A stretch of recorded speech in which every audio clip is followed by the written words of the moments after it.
মাননীয় স্পিকার, কিছুক্ষণ আগে আমাদের সর্বশ্রদ্ধেয় মাননীয় সংসদ আন্দালিব রহমান পার্থ যখন বক্তব্য দিচ্ছিলেন, উনি যখন বললেন যে সংবিধান যারা ছুঁড়ে ফেলতে চায় তাদেরকে স্বাধীনতা বিরোধীর সাথে উনি অ্যালাইন করলেন, ট্যাগ করলেন মাননীয় স্পিকার।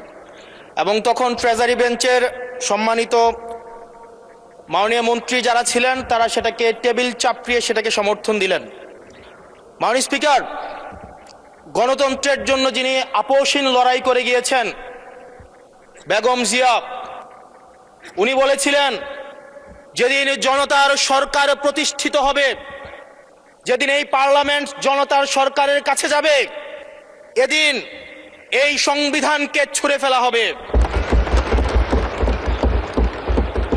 ট্রেজারি বেঞ্চের যেই মন্ত্রীরা ছিলেন তারা দীর্ঘদিন, তাদের সারা জীবন তারা বেগম জিয়ার সাথে রাজনীতি করেছেন। এই সংবিধান ছুঁড়ে ফেলার সাথে স্বাধীনতা যুদ্ধাপরাধীর অ্যালাইন করার যেটার হাততালি তারা দিয়েছেন, সেটির মধ্য দিয়ে বেগম জিয়াকে তারা মূলত অপমান করেছেন কিনা তারা সেটা ভেবে দেখবেন। মাননীয় স্পিকার, আমি বক্তব্য দেওয়ার জন্য অনেক কিছু রেডি করে নিয়ে এসেছিলাম। আমরা আইনমন্ত্রী বলেছেন রুশু পড়ার জন্য, তারপরে হবস পড়ার জন্য, মদিনা সনদ পড়ার জন্য পড়েছিলাম, কিন্তু আন্দালিব রহমান পার্থ সাহেব যে বক্তব্য দিয়েছেন, আমরা ক্লাস 8-9-এ যে ডিবেট করতাম সেটি রিভার্টাল দিলে 20 মিনিট সময় লাগবে। মাননীয় স্পিকার, আমি ওনার বক্তব্যে রিভার্টাল দিচ্ছি। উনি বলেছেন যে আমি কোট করছি, উনি বলেছেন 72-এর সংবিধানের কিছু কিছু বিষয়কে ওনারা সম্মান দিয়েছেন। তার মানে কিছু কিছু বিষয়কে ওনারা সম্মান দেয় নাই। তার মানে এই অভ্যুত্থানের পরে এই সংবিধানের কিছু অংশ ওনারা মেনেছেন, কিছু অংশ ওনারা মানেন নাই। ওনারা কেবল ওই অংশটাই মেনেছেন যে অংশটা ওনাদের পক্ষে গিয়েছে, যে অংশটা ওনাদের বিপক্ষে গিয়েছে এই অংশটা ওনারা মানেন নাই। মাননীয় স্পিকার, এই ধরনের প্রকৃতি সম্পন্ন যারা আছে বাংলাদেশের পার্লামেন্ট, যারা দেখছেন তারা সিদ্ধান্ত নেবেন। যারা কখনো কখনো কনফর্মিস্ট, যারা কখনো কখনো রিফর্মিস্ট, তারা মূলত অপরচুনিস্ট।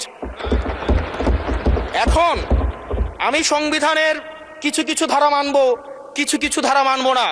আমি কখনো কখনো সাংবিধানিক, কখনো কখনো আমি অসাংবিধানিক। মাননীয় স্পিকার, যখন ডক্ট্রিন অফ নেসেসিটির প্রশ্ন আসে, মাননীয় স্পিকার, এই এক্সিস্টিং সংবিধান অনুযায়ী যখন 7A এবং 7B বলবৎ থাকে, সেই জায়গা থেকে আইনজ্ঞরা, মাননীয় স্বরাষ্ট্রমন্ত্রী উনি থাকলে ভালো হতো।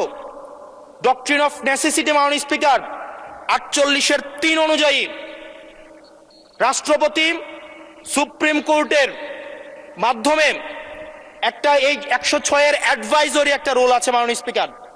এই অ্যাডভাইজরি রুলের মাধ্যমে সংবিধানের ফান্ডামেন্টাল কোনো বিষয় কম্প্রোমাইজ করা যায় না। মাননীয় স্পিকার, যদি আমি এই সংবিধান মানি তাহলে এই অন্তর্বর্তীকালীন সরকারের বৈধতা প্রশ্নবিদ্ধ হয়। মাননীয় স্পিকার, মাননীয় স্পিকার, যদি এই সংবিধানকে আমি ধারণ করতে চাই, মেনে চলতে চাই, সেদিন 64 বিধি অনুযায়ী অ্যাটর্নি জেনারেল নিয়োগ দেওয়া হয়েছিল 6 আগস্ট। মাননীয় স্পিকার, এই সংসদে প্রশ্ন রাখতে চাই, তৎকালীন বর্তমান রাষ্ট্রপতি চুপ্পু, তখন বলা হয়েছে অ্যাটর্নি জেনারেল নিয়োগ দেওয়ার ক্ষেত্রে প্রধানমন্ত্রীর সাথে আলোচনা করতে হবে। সেদিন কোন প্রধানমন্ত্রীর সাথে আলোচনা করা হয়েছিল সেটা আমাদেরকে অ্যাটর্নি জেনারেল জানাবেন। বাত ব্যথা, প্যারালাইসিস কিংবা আর্থ্রাইটিস, আধুনিক ফিজিওথেরাপি ও পুনর্বাসন চিকিৎসায় নির্ভরযোগ্য নাম ডিপিআরসি। আমাদেরকে অ্যাটর্নি জেনারেল জানাবেন যেই হিয়ারিংটা হয়েছিল এই হিয়ারিংয়ে উনি উপস্থিত ছিলেন কিনা। তখনকার সময় যিনি প্রধান বিচারপতি ছিলেন ওবায়দুল হক, তিনি তখন কোথায় ছিলেন? সেই রায়ের কপিটা আমরা দেখতে চাই। মাননীয় স্পিকার, মাননীয় স্পিকার, আপনি যখন বেগম জিয়াকে 6 আগস্ট সর্বপ্রথম ছাত্র জনতা যখন সিদ্ধান্ত নিয়েছিল আর এক মুহূর্ত বেগম জিয়াকে কারাগারে থাকতে দিবে না, বেগম জিয়াকে রাষ্ট্রপতির আদেশের মধ্য দিয়ে বেগম জিয়াকে সেদিনই কারাগার থেকে যেই জুলুমের মধ্যে রাখা হয়েছিল সেটা থেকে ছাত্র জনতার রায়ের মধ্য দিয়ে সেখান থেকে বের করে আনা হয়েছিল। মাননীয় স্পিকার, যদি এই সংবিধানকে বাইবেল ধরে নেই, এই সংবিধানকে যদি গসপেল ধরে নেই, এই গসপেলের পুরোহিত অনুযায়ী যেভাবে ভ্যাটিকান সিটি চলে সেটা যদি আমরা ধরে নেই, তাহলে মাননীয় স্পিকার সেদিন বেগম জিয়া জেল থেকে বের হতে পারেন না। মাননীয় স্পিকার সেদিন বেগম জিয়া জেল থেকে বের হয়েছিল অভ্যুত্থানের জনরায়ের ভিত্তিতে। মাননীয় স্পিকার আপনারা বলছেন আপনারা ঠিক সেই জায়গায় আপনারা সংবিধানকে আপনারা মানছেন যেই জায়গায় সংবিধান থেকে আপনারা বেনিফিটেড হবেন। মাননীয় স্পিকার, গ্রামের ভাষায় কথা আছে, বলতে চাই না, যে গাং পার হইলে মাঝি কোন দুলা ভাই। ছাত্ররা আপনাদের নেতা কর্মীরা গত 17 বছর ধান খেতে ঘুমাইতে হয়েছে, ত্যাগ তিতিক্ষার মধ্য দিয়ে যেতে হয়েছে।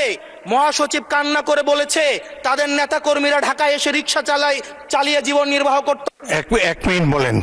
মাননীয় স্পিকার, আজকে দেখেন, আজকে লক্ষ লক্ষ নেতা কর্মী তাদের রক্ত দিয়েছে।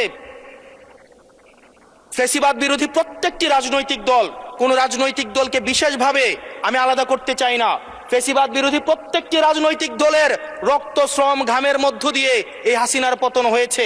এই হাসিনার পতনের পরে যখন জনরায়, মাননীয় স্পিকার, যখন জনরায় কখনো কেতাবের কাছে মাথা নত করে না। এটা ভ্যাটিকান সিটি নয় যে গসপেল অনুযায়ী হচ্ছে দেশ পরিচালিত হবে। 68% জনগণ তারা সিদ্ধান্ত জানিয়ে দিয়েছে এই সংবিধানের যেই বেসিক স্ট্রাকচারাল জায়গায় কোন জায়গাগুলোতে রিফরমেশন আনতে হবে। মাননীয় স্পিকার আন্দালিব রহমান পার্থ সাহেব বলেছেন যে অর্ডারে নাকি হচ্ছে সংবিধান সংস্কার পরিষদের গঠনটা নাই। উনি যদি একটু পরিশ্রম করতেন, জাস্ট একটা পাতা উল্টাইতেন, একটা পাতা পরেই বলা হয়েছে সংবিধান সংস্কার পরিষদ গঠন যদি জয়যুক্ত